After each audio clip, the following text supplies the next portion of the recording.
Ever notice how us humans, we love to like put things in these neat little boxes, like labeling things, categorizing. It's like we're hardwired for it. And get this, that's abstraction in action. And today, we're going to dive deep into this fascinating concept. And it's not just some philosophical thing. It's woven into like how we think, learn, and even build the digital world. Yeah, it's true. We really do take abstraction for granted, but it is the silent force behind so much of what we do, like how we design these complex systems, the way we communicate. It's all about managing complexity by just focusing on the essential elements. Okay, so let's unpack this whole abstraction thing. One paper we looked at Hmm. defined it as, and I'm going to quote this here, the reification of and conceptualization of a distinction. Hmm. I know that might sound a little, like something you'd hear in a philosophy lecture, but stick with me. It gets really interesting. It's actually a very insightful way to put it, I think. Think of it this way. Every day, we are bombarded with just sensory information. Our brains are constantly making distinctions. Light versus dark, hot versus cold, rough versus smooth. But abstraction, it takes it a step further. It takes those distinctions, gives them names, turns them into concepts that we can then manipulate in our minds. So it's like saying, hey, this hot thing and this cold thing, they're not just random sensations, right? They're Mhm. part of this bigger idea, temperature. Exactly. And language is really crucial here because by giving names to those distinctions, we create this shared understanding, and that lets us communicate and build upon each other's ideas. I mean, think about how much easier it is to just talk about, like, democracy as a concept rather than having to explain the entire system of government every single time. That's a really good point. Yeah. We're so used to using these abstract concepts, we forget just how powerful they are. But it's not just about language, right? This whole idea of abstraction, it's a cornerstone of computer science too. Absolutely. You could even argue that programming is all about managing abstraction. Programmers, they're constantly creating abstractions to make their code more efficient, easier to work with. So instead of writing out every single instruction for the computer to follow, they use abstraction to create reusable patterns and modules. So it's like instead of having to craft everything from scratch every time you start a new project, it's like you're creating this toolbox of like pre-built components. Precisely. And this is where things get really clever. Imagine you're building a search function for a website, right? Hmm. You could write a separate algorithm for searching by name, another for searching by date, and so on. But that would be so tedious and super inefficient. Not to mention like a nightmare to maintain if you ever needed to change something. Exactly. So that's why programmers use abstraction to create a more general search algorithm, something that can handle all sorts of criteria. So they identify the core elements of a search, regardless of what you're searching for, and build a reusable function around that. So they're basically creating like a master search tool that can then be adapted to different situations. That's really elegant. Elegance, efficiency, those are the hallmarks of well-crafted abstractions when you're programming, but it's not without its challenges. Oh, what kind of challenges? Well, one of the big ones is finding that right level of abstraction. If you make it too general, well, then your code might be too vague or inefficient. But make it too specific, and you lose the benefits of reusability and that flexibility. It's like that Goldilocks thing, right? Hmm? Not too hot, not too cold. You got to find that just right level of abstraction. Yeah, exactly. And that can be tricky. It really takes, a lot of practice and a deep understanding of the problem you're actually trying to solve. It's like having a knack for spotting patterns and connections, right? Yeah. Seeing the underlying structure, like beneath the surface. Yes. And that brings up a really fascinating point. This paper we looked at argues that software itself, it's essentially a form of externalized thought. It's like we're taking those abstractions that we create in our minds and we're giving them a physical form out in the world. Whoa. So our programs are basically reflections of our own thought In a processes. way, yeah. That's kind of mind-blowing when you really think about it. It is.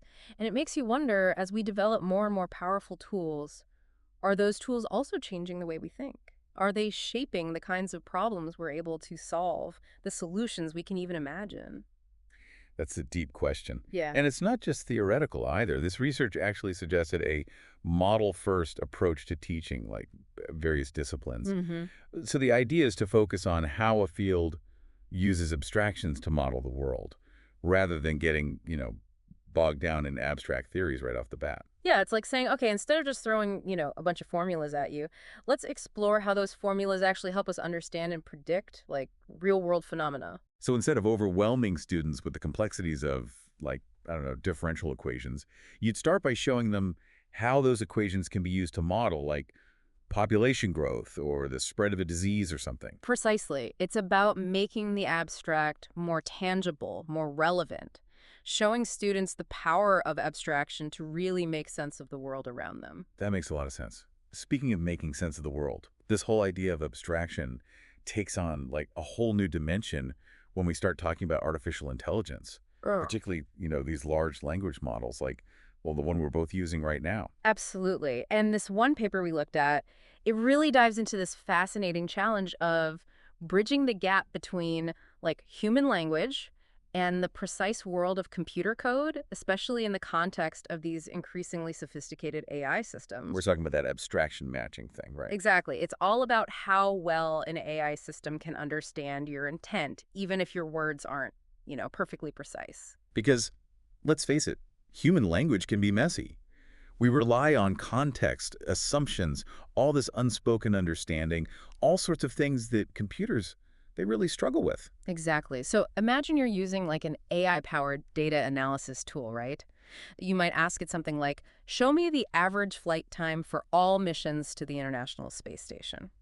Okay, sounds simple enough. It does, but under the hood, that AI has to translate that natural language request into a very specific set of instructions that it can then execute to retrieve and process all that data. So it's not just about understanding the words themselves, but also the underlying meaning, the intent behind those words. Precisely. And that's where this idea of grounded abstraction matching comes in. So instead of relying solely on, predefined rules and Which patterns, is what the ungrounded approach does, right? yes. As you can imagine, the ungrounded approach often it runs into limitations because human language is so nuanced and context dependent. It's like trying to fit square pegs into round holes, right?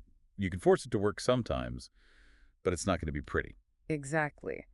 So grounded abstraction matching takes a different approach. It actually involves translating the generated code back into natural language.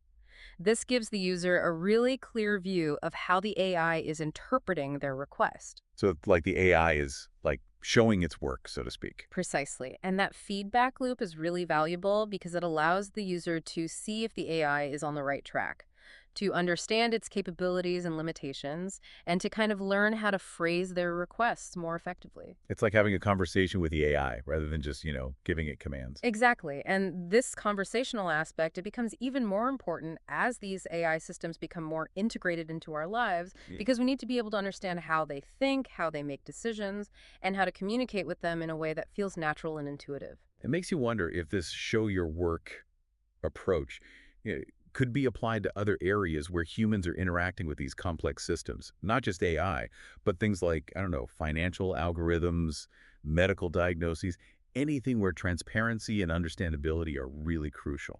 That's an intriguing thought, yeah. And it really highlights how important abstraction is, not just in computer science, but, in any field where we're dealing with complexity and we're trying to just make sense of it all. And speaking of making things more accessible, let's talk about this whole world of no-code programming. This paper explores the idea of like empowering people to actually build software without having to write a single line of code.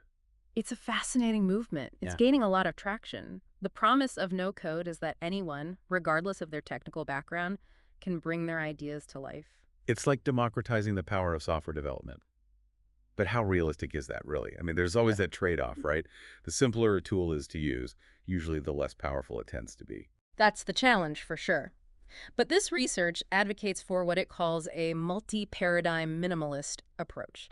So the idea is to find that sweet spot, that balance between simplicity and expressiveness. So how does that play out in practice? Well, one really fascinating example is this language called 2. It's designed with get this, a visual flowchart-based interface, which a lot of people find a lot more intuitive than traditional text-based code. Flowcharts, that takes me back to like my school days. But I can see how that would be a more approachable way to like visualize the logic of a program. Exactly. And 2 also introduces some really interesting concepts to simplify what we call object-oriented programming. So instead of dealing with like these abstract entities like classes and objects, you work with more tangible concepts called things. Things. Yeah. So you're literally creating a digital world populated by things Yeah. that then interact with each other. That's the idea. It's about making programming more relatable, less intimidating, especially for newcomers. That's really clever.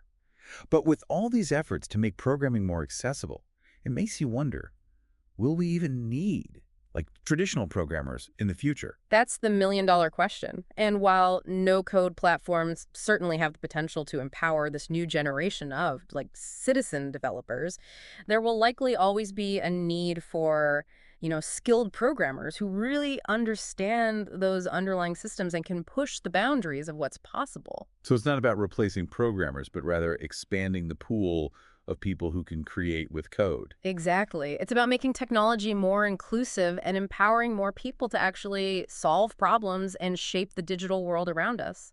It's like the Wild West out there, right? Yeah. New tools, new approaches, new possibilities, just constantly emerging. And, we talked a lot about abstraction in code, but let's zoom out for a sec. This paper we have here, it did a deep dive on some of the most popular programming languages. You got your C, your Java, Python, Haskell. Right. And it's really fascinating to see how they each, embody different aspects of this whole abstraction thing. Yeah, and what's really interesting is how the design choices behind each language, they really reflect these different philosophies about how to manage complexity and, ultimately make programmers' lives easier. Or harder, right? Or harder in some cases, yeah. Take a language like C, for example. It's known for being super powerful, super efficient, but it also requires you to really, sweat the details, especially when it comes to memory management. So it's like a high-performance sports car, exhilarating to drive, but maybe not the best choice for a relaxing Sunday drive. Exactly. And that's because C gives the programmer a lot of control, down to the low-level details of how the computer operates. And this is incredibly powerful, but it also means that even simple tasks, they can require a fair amount of code. Right. Now, contrast that with a language like Python, which is known for being really readable, very concise. Python is often recommended for, beginners, right? Yeah. Is that because it kind of abstracts away a lot of that complexity that you'd have to deal with in a language like C? Exactly. Python takes care of a lot of the, I call it housekeeping behind the scenes, allowing programmers to just focus on the logic of what they're trying to build rather than those nitty-gritty details of memory allocation and all that. Gotcha. So yeah, makes it faster and easier to write code, but it can come at the cost of performance, especially for tasks that require that really fine-grained control over system resources. So it's like, if you're choosing between a really skilled artisan who handcrafts every single detail Right. versus a state-of-the-art factory that just churns out these products with incredible speed. Yeah. Both have their advantages. Right. It just depends what you're going for. That is a fantastic analogy. And this trade-off, right, between conciseness and performance, ease of use, and that fine-grained control, it's this fundamental tension in the world of programming languages. There's no one best language. It all just depends on the problem you're trying to solve and the constraints that you're working under. It's amazing to me how even in something as technical as programming languages, it ultimately comes back to us humans. The choices we make, what we emphasize, what we abstract away, how we strike that balance between power and usability. Absolutely. And as you continue to explore, this world of abstraction, whether it's in the code, in design, just in your everyday thinking, remember that the journey is just as important as the destination. It's all about asking the questions, challenging assumptions, and always being open to new ways of seeing the world around us. And that is a fantastic note to end on. So to our listeners out there, what will you abstract today? Thanks for joining us on this deep dive into the fascinating world of abstraction.